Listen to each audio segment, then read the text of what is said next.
हरे राम राम राम हरे हरे हरे कृष्ण कृष्ण कृष्ण हरे हरे हर हर नमः पार्वती पतये திருநாவுக்கரசரம் அப்படிதானே சமகாலத்தில் தான் சஞ்சாரம் பண்ணார். திருவாரூரில் அவதாரம் பண்ணவர். ஜாதி பேதம் நாம் பார்த்ததில்லை. என்றைக்குமே நம் சனாதன தர்மத்தில் ஜாதி பேதம் பார்த்ததில்லை. பரமேஸ்வரன் திருநாவுக்கரசர் அப்படிங்கிற திருநாமத்தை வச்சார் அவருக்கு. அவர் இயற்பெயர் ஏதோ பரமேஸ்வரன் அழைச்ச பெயர் திருநாவுக்கரசர். இங்கே ஞான சம்பந்தர் குழந்தை, ஆனால் திருநாவுக்கரசர் ஞான சம்பந்தரை சேவிப்பார். ஞான சம்பந்தர் திருநாவுக்கரசரை சேவிப்பார். ஞான சம்பந்தர் திருநாவுக்கரசரை சேவிக்கிறார் அப்படிங்கிறது தானே இவா ஜாத்தியை கொண்டு தானே இப்படி பண்ணுறா அப்படின்னா அப்படி அர்த்தம் இல்லை. பின்ன எதை கொண்டுனா ஞானத்தை கொண்டு. நம்மளுடைய தர்மத்திலேயே யார் பெரியவான்னா ஞானத்தில் இருக்கிறவா தான் பெரியவன். நம்ம ஆற்று குழந்தையாக இருந்தாலும் அவன் ஞானியாக இருந்துட்டான்னா ஆற்றுல இருக்கக்கூடிய வயசான பாட்டி தாத்தா உள்பட வேதாத்தியனம் பண்ணிட்டு ஒரு பேரை வந்தான்னா நமஸ்கரிப்பான். ஏன் நமஸ்கரிக்கிறாளா? அக்ஷதை போடுற யோகியதை அவனுக்கு இருக்குது. வேதம் அவன் ஹிருதயேஸ்வேவ திஷ்டந்தி வேதாயேன பரந்தனம்னா ராமாயணத்தில். வேதம்ங்கிறது ஹிருதயத்தில் இருக்கு. அப்போ எதனால் அவனுக்கு பெருமைனா ஞானத்தினால தான் பெருமை. ஞானத்தில் தான் உயர்ந்தவா. படிப்பில் உயர்ந்தவா. படிப்புங்கிறது இங்கே ஞானத்தை சொல்கிறேன். படித்தாலே லோகத்தில் உயர்ந்தவர் நான் மதிக்கும் பொழுது அனுபூதியில் இருந்து பரமேஸ்வரனோட சாட்சாத் சம்பாஷணம் பண்ணுறவா எவ்வேறுபட்டவா. திருநாவுக்கரசர் குழந்தையாக இருந்த பொழுது பல கஷ்டங்கள். திலகவதியாரன்னு ஒரு அக்கா, அவருடைய தந்தை தாயார் இவா ரெண்டு பேரும் காலகதி ஆயிட்டு. திலகவதியாருக்கு ஒரு வீர மகா புருஷனை ஒரு சேனாபதியை மாப்பிள்ளையா பார்த்துருந்தார். அவர் யுத்தத்துக்கு போகும் பொழுது யுத்தத்தில் போயிட்டார். அவர் போயிட்டாருங்கிறதுனால குழந்தை கல்யாணம் பண்ணோமே இப்படி ஆயிடுத்தே அப்படின்னு நினச்சி ரொம்ப துவண்டு போய் காலகதியை அடைஞ்சுட்டார்கள் தந்தையும் தாயாரும். திலகவதியாரும் போய் நான் போயிடுறேன், அக்கா தானே ஒரு அக்கா இருந்துட்டான்னு சொன்னால், ஒருத்தனுக்கு ஒரு அக்கா இருந்துட்டான்னு சொன்னால் 10 அம்மாவுக்கு சமமாக ஒரு அக்கா இருந்துட்டான்னு சொன்னால். ஏன்னா அக்கா எல்லாம் சொல்லி கொடுத்துருவோம். தர்மத்தை சொல்லி கொடுப்பா. இன்னும் கூட குருநாதான்னு சொல்லுவா. கொஞ்சம் ஆழ்ந்த நம்ம சிந்தனை பண்ணி பார்த்தோம்னா நம்மளுடைய தர்மம் இன்னைக்கு இவ்வளவு நாள் இன்னைக்கு இங்கே உட்காந்து 10 விஷயம் 10 நிமிஷம் நம்மளால் சிவமகத்துவத்தை சொல்ல முடியறதோ கேட்க முடியறதோங்கிறதுக்கு காரணம் என்னன்னு பார்த்தேன்னா நம்ம தர்மத்தில் இருக்கக்கூடிய ஸ்திரீகள் தான், பெண்கள் தான். தர்மங்கிறது பெண்களால் தான் இருக்குது. புருஷாலால் கூட தர்மம் இருக்குன்னு சொல்ல முடியாது. ஏன்னா புருஷா கூட சமயத்துக்கு மாறினாலும் மாறிடுவா. ஸ்திரீகள் மாறவே மாட்டேன். அதுலேயும் புராண இதிகாசங்கள் வரலாறுகளை நம்ம எடுத்து பார்த்தோம் அப்படின்னு சொன்னால் அவரவர்களை பக்தி ஸ்ரத்தையோடு கூட இருக்க வைக்கிறது. நம்மாத்துலேயே ஆற்று வாசலா சுவாமி வந்துட்டாருன்னா அந்த சுவாமிக்கு பூஜைக்கு எடுத்து வைக்கிறது பூரா நம்ம ஆற்று மாமி தானே. அந்தந்த மாமா என்ன பண்ணுவார், பெருமாள் வரும் பொழுது வாசலில் தட்டை வச்சுட்டு பக்கத்தில் சும்மா நிற்பார். இவா தானே எல்லாம் செய்கிறா. திலகவதியார் பிராணனை விடணும்னு முயற்சிக்கும் பொழுது குவாக்குவான அழறது. இந்த குழந்தை இதை விட்டுட்டு எப்படி போகிறது, என் தம்பி ஆச்சேன்னு எடுத்து வளர்க்குறா. இந்த குழந்தையும் வளர்றான், சகல சாஸ்திரங்களையும் படிக்கிறான், சர்வஜனா போயிட்டான். இருந்தாலும் கூட விரக்தி வந்துடுத்து. என்ன ஏதோ காரணம் தெரியல, சர்வேஸ்வரனுடைய சங்கல்பம் வழி மாறி போயிடுத்து. சமண மதத்தில் போய் சேர்ந்துடுத்து. இந்த குழந்தை சமண மதத்தில் போய் சேர்ந்தா மகேந்திர பல்லவன் எப்பேற்பட்ட அரசன், இவருடைய ஞானத்தை கண்டு சமணர்கள் அவளுடைய வித்தியெல்லாம் இவருக்கு போதிச்சு வச்சா அவள்கிட்டேருந்து கத்துண்டு அவளுக்கே சொல்லித்தர அளவுக்கு இவர் வளர்ந்துட்டார். அதனால அமைச்சரானார், மந்திரியானார், முதலமைச்சராயிட்டார். மகேந்திர வல்லவன் அவனுக்கு அடுத்த போஸ்ட் இவருக்கு கொடுத்துட்டான். அப்படி சமண மதத்தை எங்கேயும் ஸ்தாபனம் பண்ணி கொண்டு சமணனாவே போயிட்டார். மொட்டை கட்டியும் அடிச்சுண்டு காவியும் கட்டிண்டு பாட்டலி புத்திரம்னு சொல்லுவா. இன்னைக்கு பாட்னான்னு சொல்கிறா இல்லையா, பாட்னாவுக்கு போயிட்டா. திலகவதியாரோ வருத்தப்படுறா, பரமேஸ்வரனத்தில் போய் பிரார்த்திச்சுக்கிறா. இப்படி ஆயிடுச்சே, அருமையான குழந்தையாச்சே பரமேஸ்வரா, இவன் உன் குழந்தையாச்சே, வீரட்டானேஸ்வரன் அப்படிங்கிற பரமேஸ்வரன். அந்த பரமேஸ்வரனிடத்துல போய் பிரார்த்திச்சுக்கிறா. இவள் செய்கிற பணிங்கிறது உழவார பணி. கோவில்களில் சுற்றி பெருக்கி தொடச்சி கோவிலில் இருக்கக்கூடிய புல்லெல்லாம் குத்தி எடுத்து, ஏன்னா கோவிலுக்கு வரவா எல்லாருமே சிவனடியார்கள், ஒருத்தர் காலும் நோகக்கூடாதா. என்ன பாவம் பாரு, என்ன பாவம் இருக்கணும். அதனால் அந்த உழவார பணியே சிறந்த பணின்னு அதை செஞ்சுட்டு இருக்கிறா. பரமேஸ்வரன் தான் பிரார்த்திச்சுக்கிறா. அருமையான குழந்தைய பறி கொடுத்துட்டோமே, இந்த குழந்தைக்காகத்தானே நான் வாழ்ந்தேன். ஒரு கால் அப்பா அம்மா இருந்தால் இந்த குழந்தைய அப்படி தவிக்க விட்டுருக்க மாட்டாளோ, என் வளர்ப்பு சரியில்லையோ, எனக்கு தர்மம் தெரியலையோ, இல்லை எனக்கு சிவபக்தி போரலையோ அப்படின்னு தன்னை அவள் வருத்திக்க ஆரம்பிச்சுட்டா.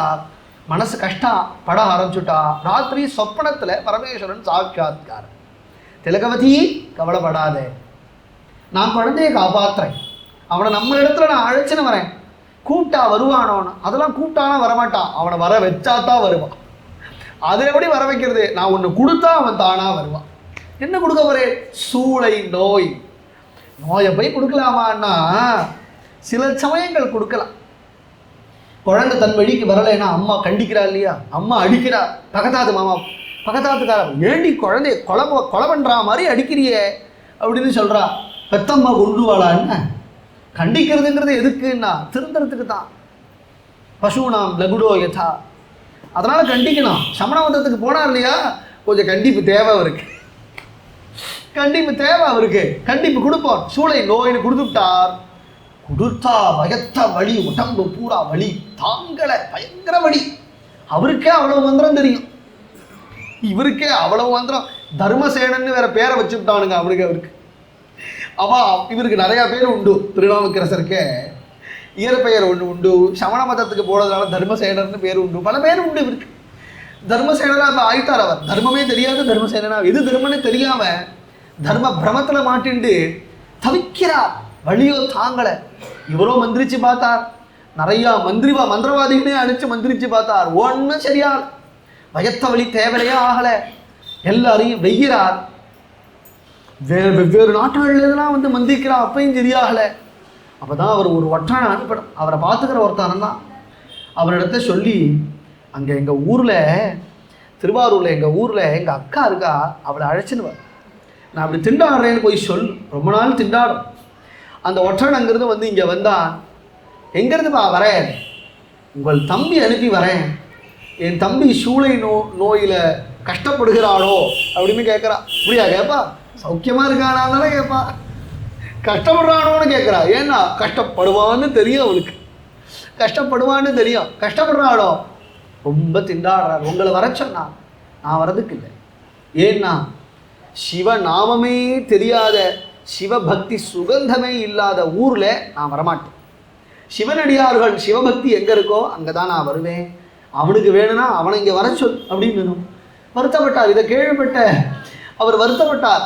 திருநாவுக்கரசை இப்படி சொல்லிவிட்டாளே எங்கள் அக்கா, இருந்தாலும் வேற வழி இல்லை, போய்தான் ஆகணும்னு படுத்த பிடிக்காம போயிட்டார். போய்தான் ஆகணும்னு தோணித்தவருக்கு. சரின்னு கிளம்பலாம். எப்படி கிளம்புறது? முடியலையே, நமக்கு படுத்த பிடிக்காம போயிட்டோமே. இருந்தாலும் அக்கா கூப்பிட்றா, போகலான்னு நினைக்கிறார். பட்டுன்னு எழுந்துருது உடம்பு எழுந்துக்கிறது. இத்தனை நாள் எழுந்துக்கவே இல்லை. உடம்பு எழுந்துக்கிறது. கால்லாம் இப்போ நன்னா நடக்க ஆரம்பிச்சுடுத்து. இது நமக்கு இன்னும் இது என்ன பாக்கியமோ என்னவோ தெரியல. இப்போ நமக்கு போகும்படியாக நிர்பந்தம் வந்துடுத்தும், போயிடலாம் அப்படின்னார். கிளம்பி வந்தார். அக்காவை பார்த்ததும் ஆனந்தம். என்னதான் இருந்தாலும் பாசம் இருக்கத்தானே இருக்கும். அக்காவை அழைக்கிறா. அழைச்சி, இப்படி திண்டாடுறேனே, இப்படி வழி தாங்களையே, இதுக்கு என்ன மந்திரம் நீ வச்சிருக்கிற?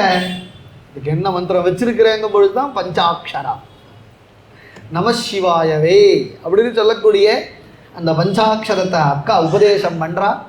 அந்த உபதேசத்தை பெற்றுக்கொண்டார். நமசிவாயன்னு அக்கா சொல்லி மறுகணம் சொன்னார் இல்லையா, வழியெல்லாம் நீங்கினது. அடுத்த க்ஷணம் அவர் வழியெல்லாம் நீங்கினதும் புரிஞ்சுட்டார்.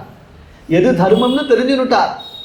இவருக்கு இப்போ என்ன பெரிய பலம்னா, சமண மதமும் இவருக்கு தெரியும், சைவ மதமும் தெரியும். ரெண்டையும் தெரிஞ்சுக்கணும் இல்லையா? நம்ம ஒரு விஷயம் பேசுகிறோன்னா ரெண்டையும் தெரிஞ்சுக்கணும். அதர்மபக்ஷத்தையும் தெரிஞ்சுக்கணும், தர்மபக்ஷத்தையும் தெரிஞ்சுக்கணும். ஏன்னா அப்போ தான் அதர்மபக்ஷத்தை தள்ளி தர்மபக்ஷத்தை சித்தாந்தம் பண்ண முடியும். அதனால லோகம் பூரா சைவ மதத்தை சித்தாந்தம் பண்ணிவிட்டார். ஒற்றர்கள்லாம் திரும்ப வந்து அழைச்சா, இந்த பல்லவராஜன் திரும்ப அழைக்கிறான், வரமாட்டேன்னுட்டான்.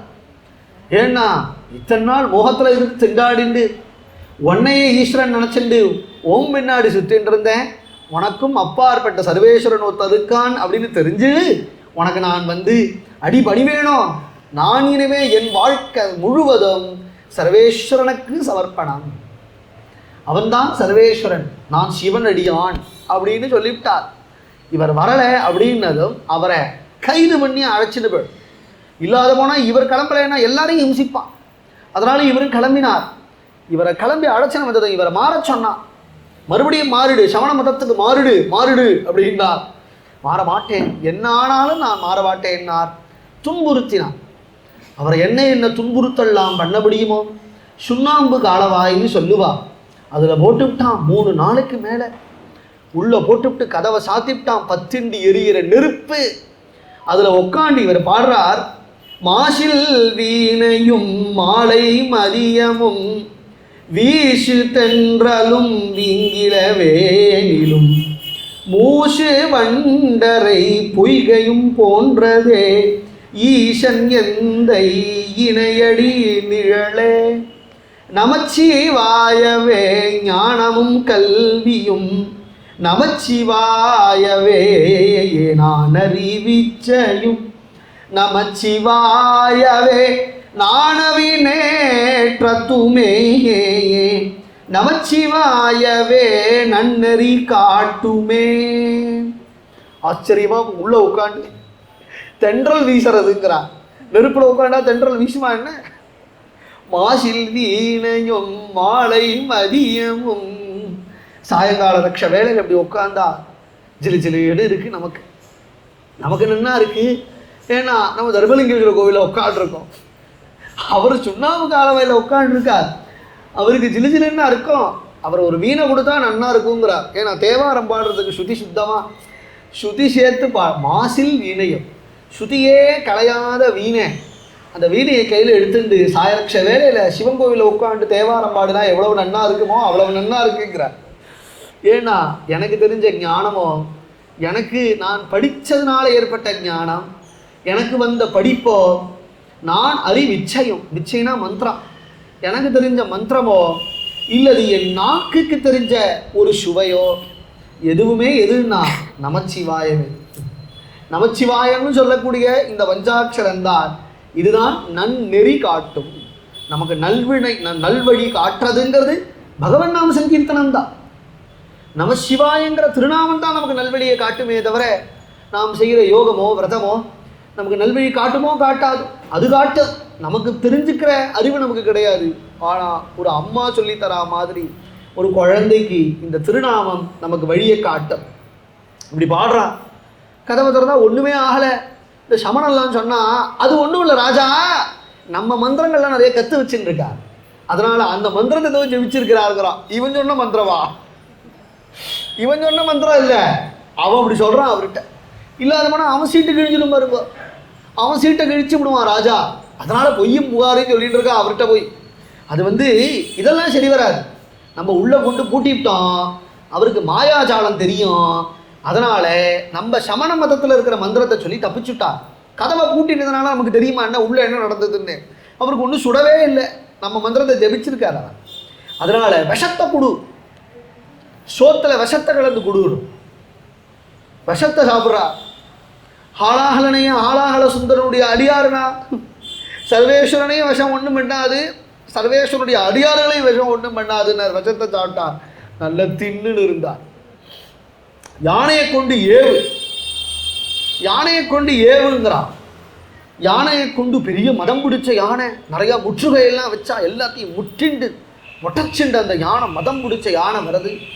கைகூப்பி கொண்டு பரமேஸ்வரோட நாமகானம் பண்ணி கொண்டு தேவாரம் பாடிக்கொண்டு நிற்கிறார். சுண்ணவென்ன சந்தன சாந்தும் சுடர்த்திங்கற் சூளாமணியும் வண்ண உரிவை உடையும் வளரும் பவள நிறமும் அண்ணல் அரண் முரணேறும் அகலம்பளாய அறவும் திண்ணம் கெடில புனலும் உடையாரொருவர் தமர்நாகாம் அஞ்சுவது யாதொன்றும் இல்லை அஞ்ச வருவதும் இல்லை. பரமேஸ்வரன் நினைச்சிட்டு இருக்கக்கூடிய நமக்கு என்ன பயம்? அஞ்சுவது யாதொன்றும் இல்லை, அஞ்ச வருவதும், எதை கண்டு எனக்கு பயமும் இல்லை, பயம்னா எப்படியே தெரியவும் இல்லைங்கிற. அஞ்ச வருவதும் இல்லை, பயம்னா யானை இப்படி ஓடி வரும் பொழுது யாராவது இப்படி பாடிட்டு இருப்பாளா என்ன? மதம் பிடிச்ச யானை இவரை நோக்கி வர, இவர் இப்படி இந்த பதிகம் பாடும் பொழுதே அந்த மதம் பிடிச்ச யானை அவரை பிரதட்சணம் பண்ணி துதிக்கையினால அவரை நமஸ்காரம் பண்ணிட்டு போயிடுச்சு. அப்பையும் சரி வரலடா, இது சரி வரல, இதுக்கு வேற உபாயம் பண்ணலாம். என்ன உபாயம்? இவரை கல்லில் கட்டி கடலில் இறக்கப்படாது. கல்லில் கட்டி அது ஒன்று தான் பாக்கியா? ஏன்னா பிரகலாதன் அப்படி தான் பண்ணான். இரண்யகசிபு மலையிலேருந்து உருட்டினான், யானையை வச்சு மிதிக்க வச்சான், விஷத்தை கொடுத்தான், கார்கோட்டங்கிற பாம்பை விட்டு கடிக்க விட்டான். அவன் எல்லாம் பார்த்தது என்னன்னா நாராயணா நாராயணா நாராயணா நாராயணான்னு பார்த்தான். பாகவதன் சொல்கிறது, இங்கே பெரிய புராணம் சொல்கிறது, இவர் எல்லாத்தையும் நமசிவாய நமசிவாய எல்லாம் சிவன் சிவன் சிவன் அப்படின்னு பார்த்தார். பெரிய கல்லில் இவரை சங்கிலி போட்டு கட்டி அவரை தூக்கிண்டு போனான். ஏன்னா இத்தனை நாள் இவனுக்கெல்லாம் அவர் குருவாக இருந்திருக்கிறார் இல்லையா, அதனால் போனா போதுன்னு ஒரு வாக்கியத்தை கொடுத்தார். எல்லாரும் இவரை பல்லாக்களை ஏற்றி தூக்கின்னு போகிறா மாதிரி தூக்கின்னு போய் கப்பலில் ஏற்றி நடுக்கடலில் கொண்டு போய் தள்ளிவிட்டான். நடுக்கடலில் கொண்டு போய் தள்ளி நான் கல்லோடு உள்ளே போகிறார். அப்படியே மதக்கிறா, உள்ளே போகிறார் உள்ளே போகிறார் உள்ளே போகிறார். அப்போ தான் அவருக்கு தோணித்தான், ஓஹோ இங்கே தான் அமிர்த மதனம் பண்ணாலோ, இங்கே தான் பரமேஸ்வரன் இந்த கடலில் தான் விஷம் வந்ததோ, இந்த விஷத்தை தான் அவர் பருகினாரோ. பிராணம் போகிற சமயத்தில் என்ன எப்படி ஒரு ஞானம் அவருக்கு. அப்பையும் ஒரு பதிகம் பாடுறார். சொற்றுணை வேதியன் சோதி வானவன் பொற்றுணை திருந்தடி பொருந்த கை தொழ கற்றுண பூட்டியோர் கடலிற்பாய்ச்சினும் நற்றுணையாவது நமசிவாயவே. பூவினு கருங்களம் பொங்கு தாமரை ஆவினி கருங்களம் அரண் அஞ்சாடுதல் கோவினி கருங்களம் கோட்டமில்லது நாவி கருங்களம் நமசிவாயவே. புஷ்பங்களுக்கு அழகு தாமரை, புஷ்பங்கள்லேயே தாமரை ரொம்ப அழகாக இருக்கும். ஒரு அரசனுக்கு அழகு தர்மம் நீங்காமல் அவன் அரசாட்சி புரியணும், அதுதான் அரசனுக்கு அழகு. இந்த சமயத்திலையும் தர்மத்தை உபதேசம் பண்ணுறாருன்னா இந்த ராஜனுக்கு அவர் நாக்குக்கு எது அழகுனா நமச்சிவாயம் அப்படிங்கிற திருநாமம் லிப்ஸ்டிக் போட்டுக்கிறது அழகு இல்லை. நாவினுக்கு அருங்கலம் நமச்சிவாயவே. நாக்குக்கு இருக்கிற அலங்காரம் எது? நமச்சிவாயம் அப்படிங்கிற திருநாமம். அந்த திருநாமம் தான் நற்றுணையாவது, நமக்கு நல்ல துணையார், எப்பையும் துணையாக இருக்கு. யாரெல்லாம் வராளோ போகிறாளோ நமக்கு தெரியாது. நமச்சிவாயங்கிற திருநாமம் நமக்கு துணையாக இருக்கும். எதுலேனா கடலில் பாய்ச்சினும். இது ரெண்டு விதமாக அர்த்தம் எடுத்துக்கலாம். ஒன்று அவர் சரித்திரத்தையே எடுத்துக்கலாம். அவர் கல்லில் அவரை பூட்டி கடலில் எரிஞ்சுட்டா இல்லையா, அந்த சமயத்தில் அவருக்கு துணையாக இருந்தது திருநாமம்னு எடுத்துக்கலாம். இல்லை இந்த சம்சார கடலில் நம்மளை தள்ளிட்டு இது உபதேசமாகவும் எடுத்துக்கலாம். இதுதான் இவாளுடைய பாடல்களில் இருக்கக்கூடிய அழகு. என்னன்னா தேவாரத்தை வச்சுட்டு அவள் சரித்திரத்தையும் சொல்ல முடியும், உபதேசமாகவும் சொல்ல முடியும். அதுதான் அந்த பன்னிரு திருமுறையினுடைய ஒரு அழகு. நம்மளை சம்சாரத்தில் தள்ளிட்டா, சம்சாரத்துக்கு வந்துட்டோம், இந்த சம்சாரங்கிறத கடல்னு தானே சொல்கிறா எல்லாரும், சம்சார கடல் அப்படின்னு. அதனால் இந்த கடலில் பாய்ச்சினும், இந்த சம்சார கடலில் தள்ளினாலும் நீஞ்சறதுக்கு, நமக்கு தப்பிக்கிறதுக்கு ஒரு போட்டு இருக்கு. அது என்ன போட்டு? அதுதான் நமச்சிவாயமேங்கிற போட்டு. நீ நமச்சிவாயமேன்னு சொல்லிட்டேன்னா சமுத்திரத்தில் நீ இருக்கிறதே உனக்கு தெரியாது. இதுதான் சம்சாரம் தானே. இந்த சமுத்திரத்தில் இருக்கிறதே தெரியாது. நமக்கு நற்துணையாவது நமச்சிவாயவே அப்படின்னு. இதுதான் நமச்சிவாய பதிகம் அப்படின்னு சொல்லுவா. 10 பாடல்களுக்கு மேலே இருக்கு நமச்சிவாயவே நமச்சிவாயவே. திருமந்திரத்தினுடைய பெருமையை சொன்னார். திடீர்னு பார்த்தா கல் மிதக்கிறதுன்னா, இது என்ன கல் மிதக்கிறதுன்னு புதுசாக சொல்கிறேன். நாங்கள்லாம் கல்லெல்லாம் மிதக்காது, அதனால் மிதந்த கல்லுலாம் கல் இல்லை, அதெல்லாம் இடிச்சு விடலாம், ஏன்னா போட்டு போகிறதுக்கு வசதியாக இருக்கணும். ராமேஸ்வரத்தில் உட்காந்து திண்டாடின்னு இருக்கான். அதெல்லாம் வடமொழிக்காரன் சொன்னது. வடமொழிக்காரன் இப்போ நம்ம ஊருக்காரர் சொல்லிவிட்டார். இப்போ இது என்ன பண்ணுறது? கல் பெரிய புராணத்தை சொல்கிறார். கல் மிதந்து கரையோரம் வந்துடுச்சு. ஒன்றும் ஆளை நான் திருநாவுக்கரசர் ஒன்றுமே ஆள் நன்னா வந்துட்டா, புரிஞ்சுட்டான். நம்மளால ஒன்றும் பண்ண முடியாதுன்னு திருவடியில் விழுந்தான், நமஸ்கரிச்சான், சைவ சித்தாந்தத்தை ஏற்றினான், சமரர்கள்லாம் அடித்து துரத்தினான், சமண மடங்களெல்லாம் இடித்து சிவன் கோவிலெல்லாம் நிர்மாணம் பண்ணான் பல்லவராஜன். ஆச்சரியமாக சைவ சித்தாந்தம் லோகம் பூரா சஞ்சாரம் பண்ணுறார். பரமேஸ்வரனே, அவர் இத்தனை நாள் நான் சமண துறவியாக போயிட்டேன், அதனால் இந்த சரீரத்தை கண்ட எனக்கு பிடிக்கல, என்னை சிவனடியாரை ஆக்கிடுடு. பொதுவாக வைஷ்ணவ சம்பிரதாயத்திலாம் பஞ்சசம்ஸ்காரம் சமாசயனம்னு உண்டு. இங்கே பரமேஸ்வரனே இவருக்கு பண்ணி வைக்கிறார். சமாசயனம் மாதிரி ரிஷபத்தையும் திரிசூலத்தையும் அவர் 2 கைகள்லையும் அச்சிட்டு தன் திருவடியவே அவர் சிரசில் வச்சு. இன்னும் எந்த சிவக்ஷேத்திரத்துக்கு போனாலும் ஷடாரி சாதிக்கிறது அப்படிங்கிறது வழக்கம் கிடையாது. இந்த சிவக்ஷேத்திரத்துக்கு போனால் மட்டும் ஷடாரி சாதிக்கிறது அப்படிங்கிற வழக்கம். அவர் திருவடியவே பரமேஸ்வரன் அவர் சிரசில் வச்சார். ஆச்சரியமாக லோகம் பூரா சஞ்சாரம் பண்ணிட்டு இருக்கிறார். இவர் பாடினது பூராவே சிவ மந்திரத்தினுடைய சிவநாமத்தினுடைய பெருமைதான். சரித்திரமாக இருந்தாலும் அந்த சரித்திரத்துக்குள்ள சிவநாமத்தினுடைய வைபவம் தானே இருக்கு. அதுதான் சொல்றார். நமச்சிவாய பதிகம்னு இவாளுடைய பாடினார். இந்த திருநாவுக்கரசர் ஒவ்வொரு க்ஷேத்திரமாக போகிறார். அப்போ போகும்பொழுது ஒரு ஊர், திங்களூர் அப்படின்னு ஒரு க்ஷேத்திரம். அந்த ஒவ்வொரு சிவக்ஷேத்திரமாக போவா இல்லையா? அப்படி போகும்பொழுது அந்த ஊருக்கு போனால் திருநாவுக்கரசர் ஊர் உங்களை வரவேற்கிறது, திருநாவுக்கரசர் பட்டணம். ஷாக் எடுத்தது. ஏதாவது நம்ம பேர் போட்டிருக்கு, ஒருவேளை வேற யாராவது பேர் இருக்காளோ? இல்லையே. ஏன்னா சிவன் சொல்லியிருக்கா, என்ன சொல்லியிருக்கா? திருநாவுக்கு அரசுன்னு உங்களுக்குத்தான் பட்டம், வேற ஒருத்தருக்கும் கிடையாதுன்னு பரமேஸ்வரன் இவருக்கு பட்டாபிஷேகம் பண்ணியிருக்கிறார் இந்த திருநாமத்தை சொல்லி. நம்மளை தவிர வேற யாரும் இந்த பேர்ல இருக்க வாய்ப்பு இல்லையே அப்படின்னு இவருக்கு தோன்றது. ஆனால் அவர் காலத்திலேயே அவர் ரொம்ப பிரசித்தம். திருநாவுக்கரசர் பட்டணம்னு போட்டிருக்கு. இப்படி உள்ள போனா திருநாவுக்கரசர் பள்ளிக்கூடம். அது பள்ளிக்கூடத்துக்கு என் பேரா இருக்கு. திருநாவுக்கரசர் நீர்ப்பந்தல், திருநாவுக்கரசர் மோர்ப்பந்தல், திருநாவுக்கரசர் பவனம். அது எங்க பார்த்தாலும் ஒரே என் பேரா போட்டு. திருநாவுக்கரசர் ஆஸ்பத்திரி, எல்லாமே திருநாவுக்கரசரா இருக்கு. அதில் விசாரிச்சா, இது என்ன சுவாமி, எல்லாம் எங்க பார்த்தாலும் திருநாவுக்கரசு அப்படின்னு போட்டிருக்கே அப்படின்னு விசாரிச்சா. இப்படி விசாரிச்சதான் திருநாவுக்கரசர்னு ஒரு சிவனடியார், அவருடைய திருநாமந்தான். யார் இதுக்கெல்லாம் இப்படி பேர் வச்சா? அது அப்பூதி அடிகள் அப்படின்னு ஒருத்தர் இருந்தா. அப்பூதி அடிகள்பா அவர் தான் இந்த வேலையை பார்த்தாரா. அவர் எங்க இருக்கிறார்? அது திருநாவுக்கரசர் பவனம் போட்டிருக்கேன், அதான் அவர் வீடு.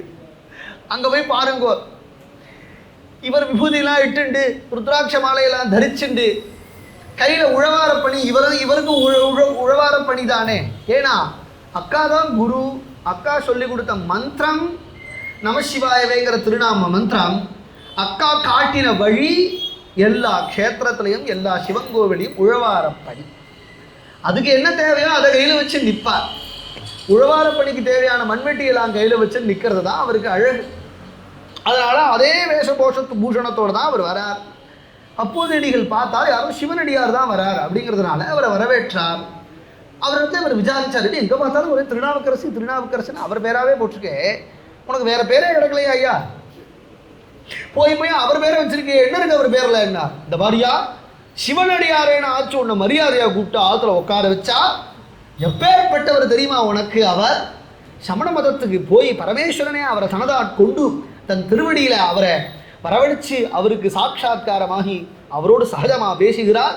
அப்பேற்பட்ட சிவனடியார், எங்களுக்கெல்லாம் சிவனடியார்களுக்கு திலகமாக விலகக்கூடிய அவரை நீ பேசுறைய, நீ மட்டும் சிவனடியாரா இல்லைன்னா உன் நாவை வாங்கி விடுவேன் பயனே. அவராத்துல எல்லாமே திருநாவுக்கரசரா இருக்கு. அவருக்கு 2 புள்ள, மூத்த புள்ள வந்தான், இவனு பேர் என்ன திருநாவுக்கரசர்.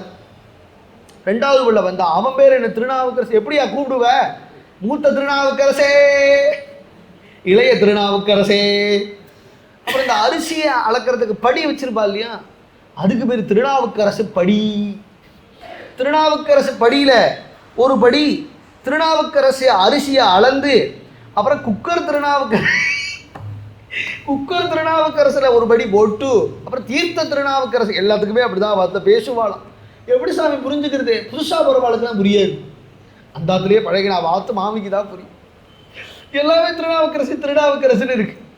இவர் சித்த நேரம் கழிச்சு சொன்னார், அடியேன் தான் அந்த திருநாவுக்கரசன் சரணத்தில் விழுந்தார். எப்படி இருக்கும் அப்போதைய அடிகளுக்கு?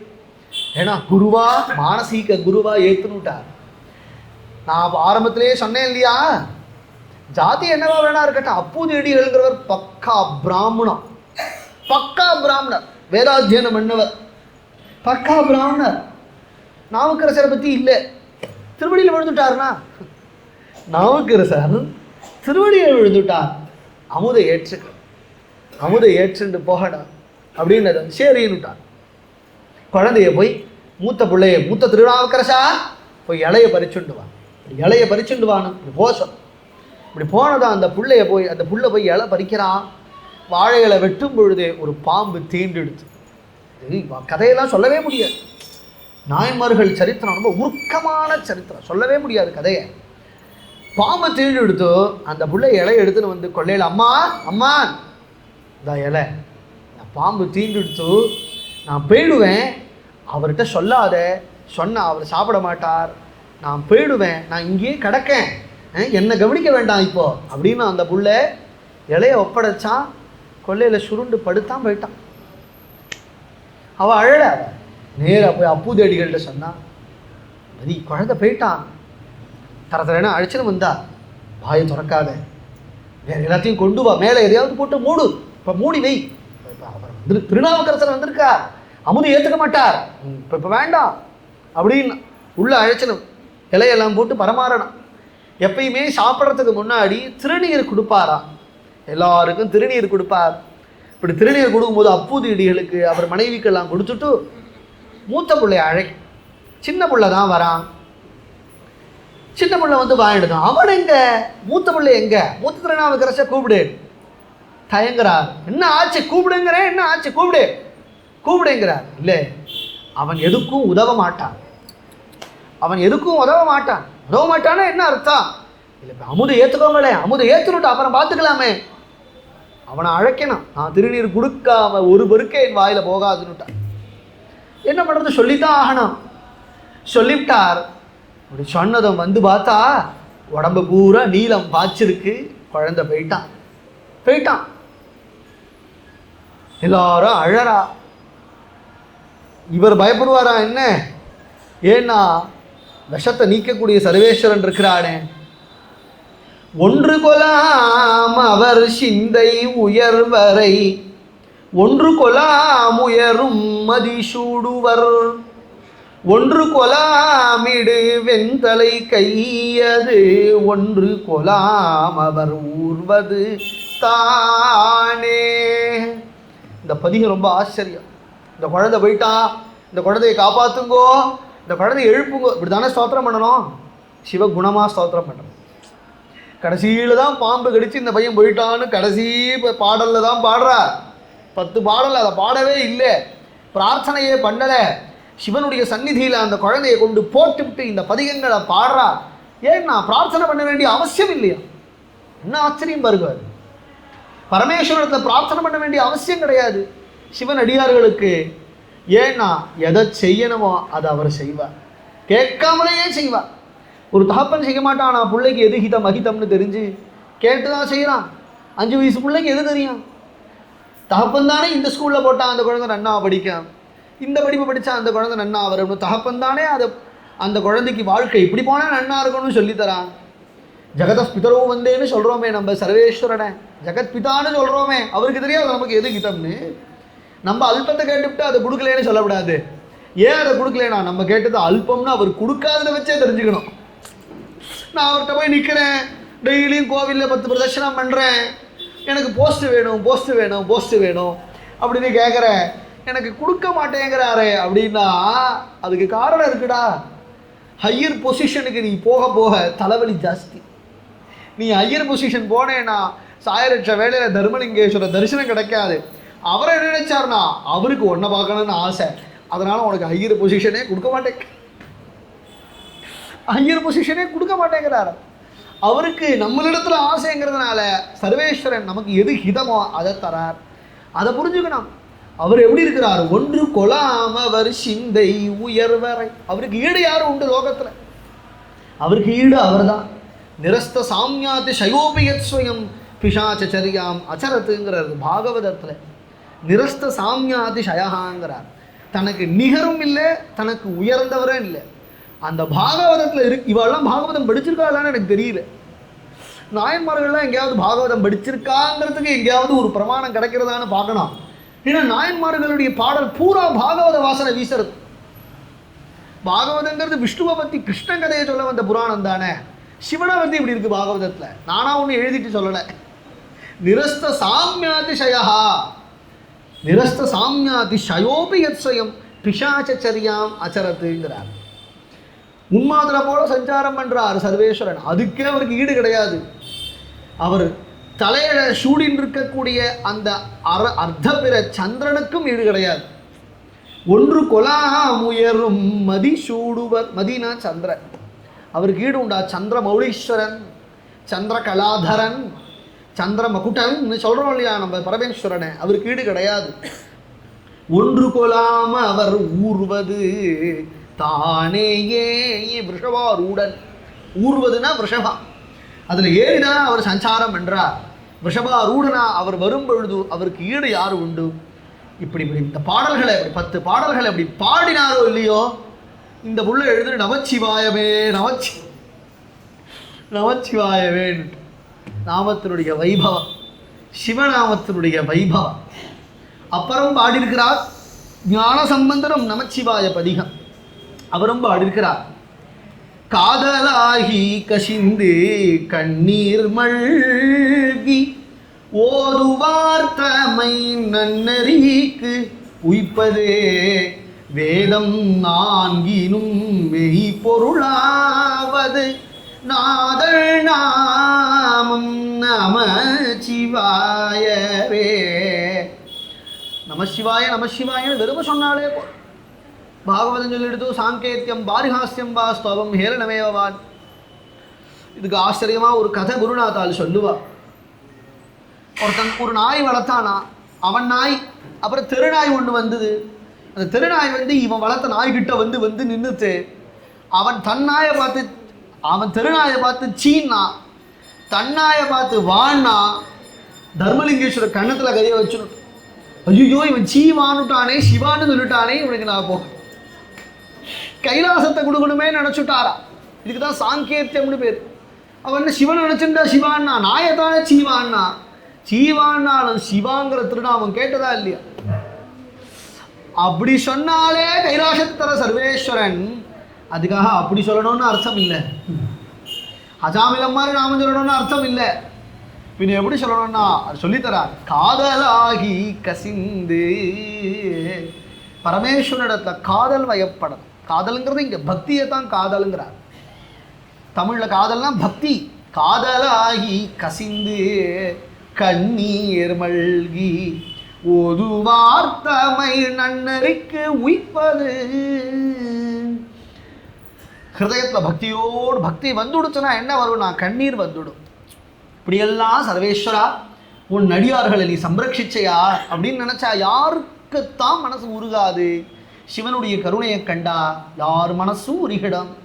அப்படி உருகிடுத்து அப்படின்னு சொன்னால் அப்படி உருகி யார் பிரபோ சங்கரா சம்போ பசுபதே உபாவதே அப்படின்னு மனது உருகி சொல்கிறாளோ ஓதுவார். ஓதுவார்கள்லாம் பகவன் நாமத்தை சொல்கிறவா எல்லாருமே. அவளை நன்னறிக்கு உய்ப்பது. நாவுக்கரசருடைய சரித்திரத்திலே பார்த்தோம் இல்லையா, வழி தவறி போயிட்டார், தடம் மாறிவிடுத்து. ஆழ்வார்களுடைய சரித்திரத்திலையும் உண்டு. தொண்டரடிப்பொடி ஆழ்வார்னு இருந்தார். அவருடைய வாழ்க்கை தடம் மாறி போகும் பொழுது ரங்கநாதன் அவரை தனதாட்கொள்கிறார் அப்படின்னு அவருடைய சரித்திரம்.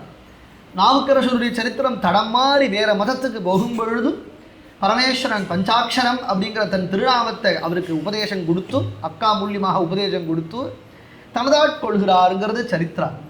திருநாமங்கிறது நன்னறிக்கு உய்ப்பது. ஆரம்பத்தில் நமக்கு எல்லா பாபங்களையும் நாம் செய்கிறவாதான். இருந்தாலும் போனாலும் பாவம் செய்கிறது அப்படிங்கிறத விட பாவம் செய்யணுங்கிற எண்ணம் நீங்கணும். நான் பாவத்துக்கு பிராயசித்தங்கள் இருக்கு, பிராயசித்தம் பண்ணால் பாவம் போயிடும். ஆனால் பாவம் பண்ணணுங்கிற புத்தி போனால் தானே அவன் திரும்ப பாவத்தை செய்யாமல் இருப்பான். இல்லாத போனால் மண்ணியை குஞ்சர சௌச்சவத்தனுட்டான் பரீட்சித்து பாகவதத். யானைப்பாகன் யானையை குளிப்பாட்டி கஷ்டப்பட்டு 1 மணி நேரம் 2 மணி நேரம் ஸ்ரீரங்கம் வந்தால் நீங்கள் தரிசனம் பண்ணலாம். கொள்ளிடம் இருக்குது ஸ்ரீரங்கத்தில். அங்கே ரங்கநாத யானை உண்டு, ரங்கநாதர் கோவில் யானை. அந்த யானைப்பாகன் அவரை நல்லா விபூதி தான் இட்டுப்பார். அவர் அங்கேருந்து அழிச்சில் வந்து யானை குளிக்கிற இடம்னு ஒரு இடம் உண்டு. அந்த இடம் தான் அது யானைக்கு நல்ல ஸ்விம்மிங் பூல் மாதிரி இருக்கும். அங்கே வந்து அந்த யானை குளிக்கும், கஷ்டப்பட்டு அதை குளிப்பாட்டுவார். 2 மணி நேரம் ஆகும், ஒரு 30 சோப்பு கரைஞ்சி போயிடும் அது குளிப்பாட்டுறதுக்குள்ளே. அதை குளிப்பாட்டிட்டு அதை ஓரமாக நிறுத்தி அதுக்கு திருமண் காப்பெல்லாம் இட்டு அதை ஓரமாக நிறுத்திவிட்டு இவர் போய் ஸ்நானம் பண்ணிட்டலான்னு வரத்துக்குள்ள துதுக்கியினால் எடுத்து மண்ணவர் தலையில் போட்டு தலையெழுத்து இவ்வளோ நேரம் கஷ்டப்பட்டு அதை குளிப்பாட்டினா மண்ணவாரி தலையில் போட்டுக்கிற மாதிரி பாபம் பண்ணால் பிராயசித்தம் பண்ணால் பாபம் போயிடும். ஆனால் பாபம் பண்ணணுங்கிற புத்தி நீங்காத பரியந்தான் இவன் பாபம் பண்ணிட்டு தான் இருப்பான். அப்போ பாபம் பண்ணணுங்கிற புத்தி எப்படா நீங்கும் அப்படின்னா நீ நமசிவாயமேங்கிற திருமந்திரத்தை நீ ஜபிக்கணும். பரமேஸ்வரன் பிரசன்னமாகிறதுக்கு ஒரு தரம் சொன்னால் போதும், 10 தரம் சொல்லணுங்கிற அவசியம் இல்லை, 1000 தரம் ஜபிக்கணும்னு அவசியம் இல்லை. ஜபிக்கணுங்கிறது எதுக்குன்னா நன்னறிக்கு உய்ப்பதுங்கிறார். உன்னை தர்மத்தில் வழி நடத்தி செல்லணும், வழி நடத்தி செல்லும்னா அது நாமமே செய்யும் அப்படிங்கிறது தான் நாதன் நாமம் நமச்சிவாயவே அப்படின்னு சொல்கிறோம்.